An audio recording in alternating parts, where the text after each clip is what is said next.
नमस्कार दोस्तों, स्वागत है फिर से आपका हमारे इस रहस्य कथा यूट्यूब चैनल में। तो आज इस वीडियो में हम देखने वाले हैं विष कन्या क्या होती है, विष कन्या की ऐतिहासिक कहानी। तो चलो दोस्तों वीडियो को शुरुआत करते हैं। विष कन्या क्या होती है? वैदिक साहित्य, लोककथा और इतिहास के अनुसार विष कन्या उस स्त्री को कहा जाता है जिसे बचपन से ही थोड़ा थोड़ा विष देकर जहरीला बनाया जाता है। इन्हें विषैले वृक्ष और जीव जंतुओं के बीच रहने का अभ्यस्त बनाया जाता है। इसी के साथ ही स्त्रियोचित गुणों जैसे गायन, नृत्य और संगीत की शिक्षा भी दी जाती है। इन्हें सभी प्रकार के छल विद्याओं में माहिर बनाया जाता है ताकि राजाओं द्वारा इनका इस्तेमाल करके शत्रु राजा को छल पूर्वक मृत्यु के घाट उतारा जा सके। विष कन्या कई प्रकार से शत्रु राजाओं के शरीर में अपना विष पहुंचाने के लिए अभ्यस्त होती है। जैसे विष कन्याओं का श्वास बहुत ही जहरीला होता है। यदि कोई उनको निश्वास अपने अंदर ग्रहण करे तो कुछ ही क्षणों में वह बीमार हो सकता है या उसकी मृत्यु भी हो जा सकती है। विष कन्याओं ने अपने मुख में विष रखकर भी चुंबन लेने के बहाने शत्रु के शरीर में विष पहुंचा जा सकता है। विष कन्या की ऐतिहासिक कहानी। इतिहास के अनुसार कौटिल्य शास्त्र के रचयिता चाणक्य के संदर्भ में कहा जाता है कि उन्होंने कई बार मौर्य साम्राज्य के संस्थापक चंद्रगुप्त मौर्य के प्राणों की रक्षा की है, जिनमें से कुछ हमले विष कन्याओं का प्रयोग करके भी किए गए थे। उन्हीं में से एक प्रसंग इस प्रकार है। एक बार की बात है, नंद वंश के तत्कालीन सम्राट धनानंद के मंत्री ने एक षड्यंत्र किया।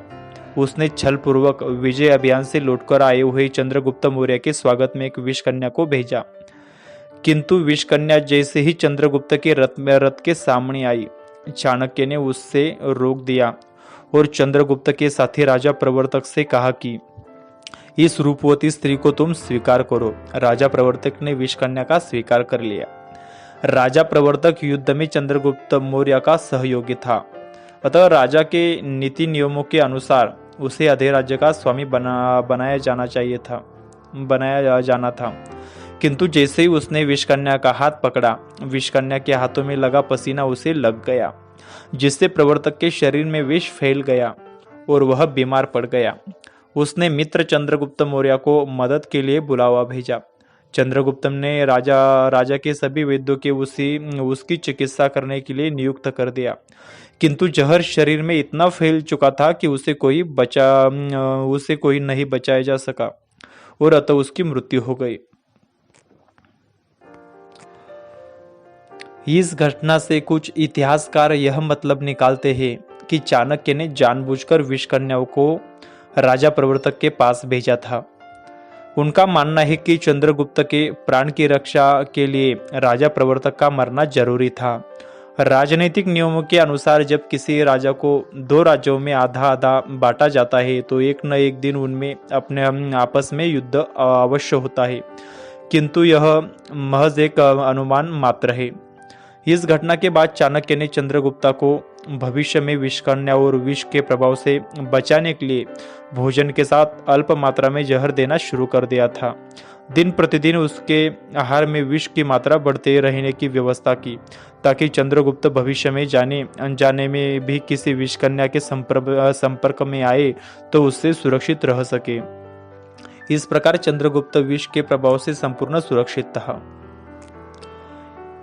एक दिन की बात है, जब सम्राट चंद्रगुप्त भोजन कर रहे थे, तभी वहां उनकी गर्भवती महारानी का आगमन हुआ।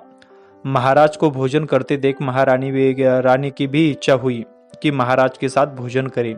अपनी इच्छा के अनुरूप महारानी ने चंद्रगुप्त की थाली में से भोजन का एक कोर उठाकर खा लिया। भोजन में मिले हुए विष के प्रभाव से महारानी को कुछ क्षण में मूर्छा आ गई। राजा चंद्रगुप्त ने वैद्य को बुलाया और महारानी के अचानक मूर्छित होने की बात बताई, किंतु कोई भी रानी के मूर्छित होने का वास्तव कारण नहीं जानता था। तभी यह बात चाणक्य को पता चली। इन्हें पता था कि महारानी मूर्छित क्यों हुई। उन्होंने तुरंत शल्य चिकित्सकों को बुलाकर रानी के गर्भ में से स्थित बालक को निकलवा लिया। बालक तो बच गया, लेकिन महारानी की मृत्यु हो गई। महारानी के विषैले भोजन करने से बालक पर कोई खास असर नहीं हुआ, लेकिन उसके ललाट पर एक नीला निशान बन गया था। माथे पर उभरे नीले निशान के कारण ही चंद्रगुप्ता ने उसका नाम बिंदुसार रख दिया। आगे चलकर यह बिंदुसार राज्य विस्तार और जैन धर्म के प्रचार के लिए प्रसिद्ध हुआ। इस प्रकार विष कन्याओं द्वारा छल पूर्वक शत्रु राजाओं की हत्या की जाती थी तथा राजाओं को शुभचिंतक द्वारा उसकी सुरक्षा करने के लिए भी प्रतिदिन अल्प मात्रा में विष देकर विष पुरुष बना दिया जाता था, ताकि विष कन्या उन पर कोई खास प्रभाव न पड़े। तो चलो दोस्तों, आपको वीडियो कैसा लगा, इस वीडियो के बारे में आपकी क्या राय है, कमेंट बॉक्स में ज़रूर लिखें। मिलते हैं अगले वीडियो में कुछ नई जानकारी के साथ। और हाँ, अब तक आपने हमारा चैनल सब्सक्राइब नहीं किया है तो आप हमारा चैनल ज़रूर सब्सक्राइब कीजिए, लाइक कीजिए और इस वीडियो को पूरे ग्रुप पे शेयर कर दीजिए, ताकि ये जानकारी सभी तक पहुँची जा सके। मिलते हैं अगले वीडियो में कहीं नई जानकारी के साथ। तब तक सबको जय हिंद, जय भारत।